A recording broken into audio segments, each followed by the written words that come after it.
Hello friends, आज हम Boeing aviation company पर चर्चा करेंगे।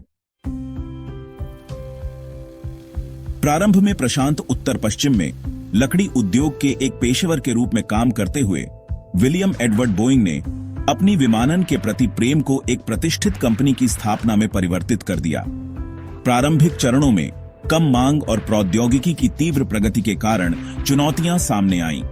हालांकि विश्व युद्धों की शुरुआत के दौरान एक महत्वपूर्ण मोड़ आया जिसने बोइंग के जीवन और विरासत को परिभाषित करने वाले अप्रत्याशित परिवर्तन की नींव रखी। यह विलियम एडवर्ड बोइंग की कहानी है, जिनकी यात्रा बोइंग कंपनी की स्थापना में महत्वपूर्ण रही। यह महत्वाकांक्षा, नवाचार और समय पर अवसरों की कहानी है। अक्टूबर 1, 1881 को डेट्रॉइट, मिशिगन में जन्मे बोइंग, जर्मन अप्रवासी विल्हेम बोइंग और वियना, ऑस्ट्रिया से आने वाली मैरी ऑनर्टमैन के पुत्र थे। विल्हेम ने 1868 में अपने पिता की इच्छा के खिलाफ और बिना किसी वित्तीय समर्थन के अमेरिका में प्रवास किया।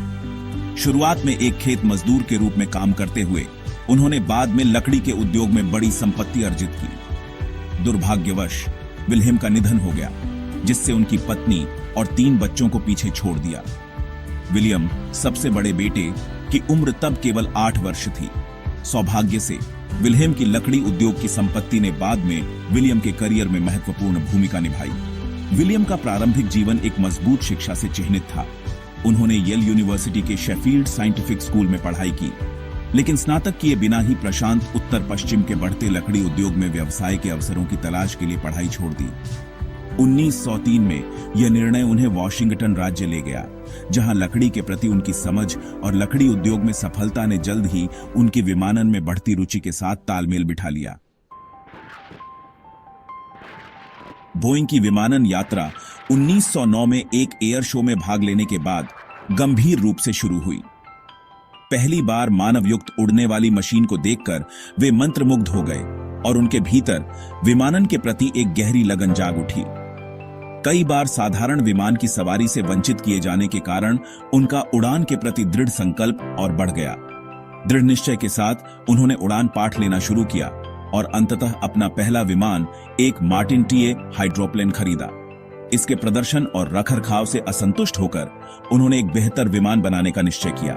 1916 में सिएटल के एक छोटे से कार्यशाला में बोइंग और उनके मित्र नेवी कमांडर जॉर्ज कॉनराड वेस्टरवेल्ट ने B&W सीप्लेन का निर्माण किया, जो एक उत्कृष्ट प्रदर्शन वाला उभयचर बाइप्लेन था।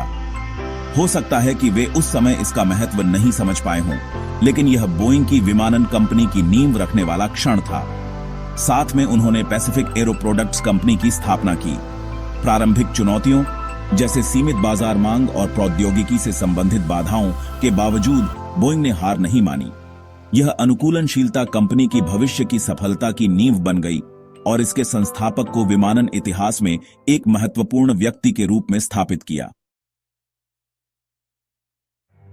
कंपनी के प्रारंभिक वर्षों को नवाचार, विस्तार और वैश्विक घटनाओं, विशेष रूप से विश्व युद्धों के साथ अनुकूलन द्वारा चिह्नित किया गया। 1917 में कंपनी का नाम बदलकर बोइंग एयरप्लेन कंपनी कर दिया गया। जब संयुक्त राज्य अमेरिका ने प्रथम विश्व युद्ध में प्रवेश किया, नेवी कमांडर वेस्टरवेल्ट ने बोइंग को सरकारी अनुबंधों के लिए आवेदन करने के लिए प्रेरित किया। कंपनी ने अमेरिकी नौसेना के लिए प्रशिक्षण विमानों और सीप्लेन का उत्पादन करने के अनुबंध प्राप्त किए, जिससे मॉडल सी का विकास हुआ, जो बोइंग का पहला उत्पादन विमान था। युद्ध प्रयासों ने बोइंग की उत्पादन क्षमताओं को बहुत बढ़ाया और इसकी भविष्य की वृद्धि की नींव रखी। प्रथम विश्व युद्ध के बाद का युग नई चुनौतियां लेकर आया। सैन्य अनुबंधों के अचानक समाप्त होने और सस्ते सैन्य अधिशेष विमानों की अधिकता ने बोइंग को विविधीकरण के लिए मजबूर किया। कंपनी ने फर्नीचर और नावों का निर्माण शुरू किया, जबकि विमान डिजाइन में नवाचार जारी रखा, हवाई मेल परिवहन और प्रायोगिक मॉडलों पर ध्यान केंद्रित किया। इस अवधि में मॉडल 15 का निर्माण हुआ, जो 1927 तक अमेरिका का प्रमुख पीछा करने वाला विमान बन गया। द्वितीय विश्व युद्ध ने बोइंग के लिए विस्तार का एक और चरण चिह्नित किया। कंपनी ने युद्ध प्रयासों में महत्वपूर्ण भूमिका निभाई। B-17 फ्लाइंग फोर्ट्रेस और B-29 सुपर फोर्ट्रेस जैसे बम वर्षक विमानों का उत्पादन किया। ये विमान मित्र देशों की सेना के लिए महत्वपूर्ण थे और सैन्य विमानन में बोइंग की प्रतिष्ठा को मजबूत किया। युद्ध के बाद बोइंग ने सैन्य विमानन से वाणिज्यिक विमानन में परिवर्तन की चुनौतियों का सामना किया। वाणिज्यिक हवाई यात्रा की संभावनाओं को पहचानते हुए कंपनी ने इस नई मांग को पूरा करने के लिए विमान विकसित करना शुरू किया। यह परिवर्तन बोइंग की व्यावसायिक रणनीति में एक महत्वपूर्ण बदलाव का प्रतीक था और इसे वाणिज्यिक विमानन उद्योग में एक नेता के रूप में उभरने का मार्ग प्रशस्त किया। यह मॉडल 307 स्ट्रैटोलाइनर के विकास का कारण बना, जो दबावयुक्त केबिन वाला पहला एयरलाइनर था। इस नवाचार ने प्रतिष्ठित 707 के निर्माण की नींव रखी, जिसने वाणिज्यिक विमानन में जेट प्रोपल्शन को शामिल करके हवाई यात्रा में क्रांति ला दी। इन विकासों ने वाणिज्यिक विमानन उद्योग में बोइंग के प्रभुत्व की शुरुआत को चिह्नित किया। हालांकि बोइंग वाणिज्यिक विमानन में जेट प्रोपल्शन को पेश करने वाली पहली कंपनी नहीं थी और जेट युग में देर से आई, लेकिन कंपनी जेट प्रौद्योगिकी में एक प्रमुख नव प्रवर्तक के रूप में उभरी। 1958 में बोइंग 707 जेटलाइनर की शुरुआत ने वाणिज्यिक हवाई यात्रा में क्रांति ला दी। यात्रा के समय को काफी हद तक कम कर दिया और यात्रियों की सुविधा को बढ़ाया। अचानक हवाई यात्रा व्यापक जनसंख्या के लिए सुलभ हो गई। इस नवाचार ने वाणिज्यिक विमानन में बोइंग की नेतृत्व क्षमता को मजबूत किया और आगे के विकास को प्रेरित किया। 1960 और 1970 के दशक में बोइंग के 727, 737 और 747 मॉडलों का परिचय देखा गया। 747, जिसे जंबो जेट के नाम से जाना जाता है, वाणिज्यिक विमानन का प्रतीक बन गया। अपने आकार और रेंज के लिए प्रसिद्ध, इसने अंतरराष्ट्रीय यात्रा को आम जनता के लिए खोला। साथ ही बोइंग ने अंतरिक्ष दौड़ और रक्षा क्षेत्र में एक महत्वपूर्ण भूमिका निभाई। कंपनी नासा की एक प्रमुख ठेकेदार थी और उसने लूनर ऑन ऑर्बिटर और स्पेस शटल प्रोग्राम जैसे परियोजनाओं में योगदान दिया। बोइंग के रक्षा प्रभाग ने कई प्रकार के सैन्य विमानों का विकास और उत्पादन किया, जिसमें बम वर्षक, लड़ाकू विमान और टोही विमान शामिल थे। शीत युद्ध के दौरान बोइंग ने अमेरिकी रक्षा रणनीति में एक महत्वपूर्ण भूमिका निभाई, जिसे वह आज भी निभा रहा है। 20वीं सदी के उत्तरार्ध में वैश्विक विस्तार बोइंग का प्रमुख ध्यान बन गया। कंपनी ने साझेदारियों, अधिग्रहणों और अंतर्राष्ट्रीय प्रतिस्पर्धा को नेविगेट करके विकास को आगे बढ़ाया। 1997 में बोइंग ने मैकडॉनेल डगलस का अधिग्रहण किया, जिससे एरोस्पेस उद्योग में अपनी स्थिति और मजबूत हो गई। इस अवधि में बोइंग ने वैश्विक स्तर पर अपने संचालन और बिक्री का विस्तार किया, विश्व भर में एयरलाइनों के साथ संबंध स्थापित किए और कई देशों में विनिर्माण और सेवा सुविधाएं स्थापित की।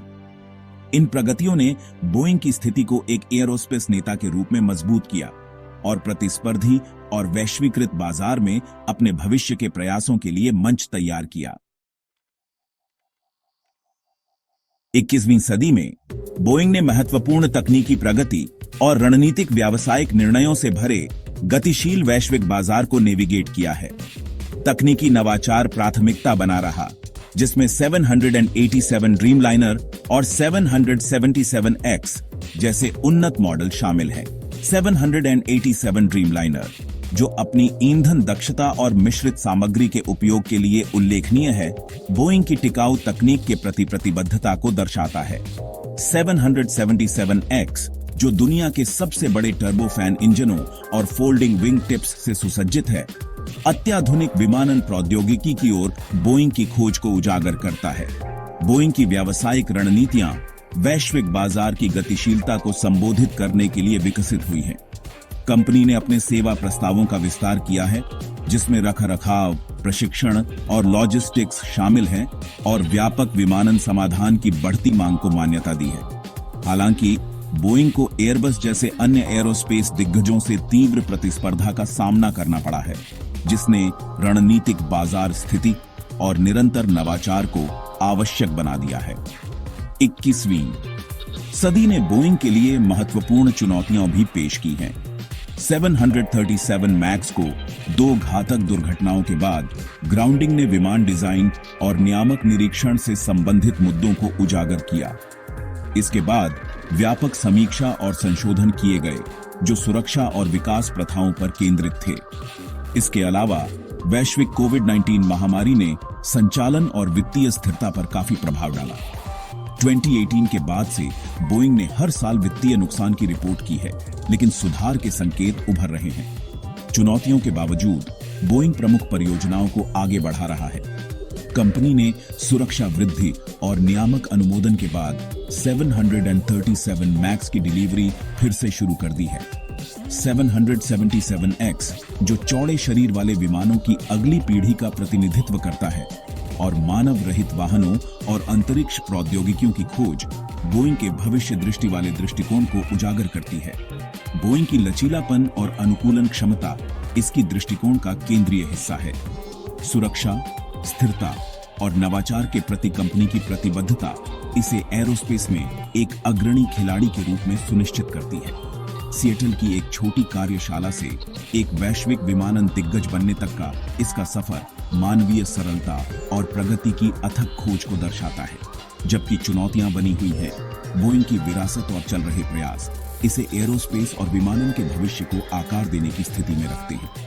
1909 में पहली बार एक मानव द्वारा उड़ाए जाने वाले विमान को देखकर विलियम बोइंग के भीतर विमानन के प्रति एक गहरी लगन जाग उठी। हालांकि उन्हें बार बार विमान की सवारी का साधारण आनंद लेने से वंचित किया गया, हर अस्वीकार ने उनके उड़ने की अडिग इच्छा को और मजबूत किया। अपने सपने को साकार करने के लिए दृढ़ संकल्पित होकर उन्होंने उड़ान के सबक लेना शुरू किया और अंततः अपना पहला विमान एक मार्टिन टीए हाइड्रोप्लेन खरीदा। लेकिन विमान के प्रदर्शन और रखरखाव की समस्याओं से असंतुष्ट होकर उन्होंने अपना खुद का विमान बनाने पर विचार करना शुरू किया।